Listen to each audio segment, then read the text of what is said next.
उचित मूल्य के दुकान संचालक पर दुर्व्यवहार का आरोप लगा, कलेक्टर से ग्रामीणों ने की शिकायत। सूरजपुर जिले के जनपद पंचायत रामानुजनगर स्थित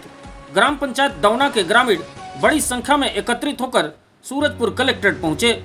जहां पर उनके द्वारा ग्राम सरपंच के नेतृत्व में उचित मूल्य के दुकान संचालक दुर्गा महिला स्वयं सहायता समूह पर अनियमितता एवं दुर्व्यवहार करने का आरोप लगाते हुए जन दर्शन में शिकायत की गई है।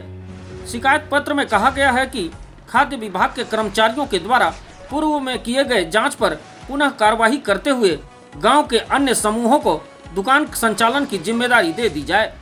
जिससे वर्तमान में उचित मूल्य के दुकान संचालन कर रहे दुर्गा महिला स्वयं सहायता समूह के विक्रेताओं के द्वारा बरती जा रही अनियमितता एवं ग्रामीणों से की जा रही दुर्व्यवहार से बचा जा सके। वर्तमान संचालक पर राशन वितरण के समय पत्थर रखने, महीने में 3 से 4 दिन ही दुकान खोलने, राशन का दर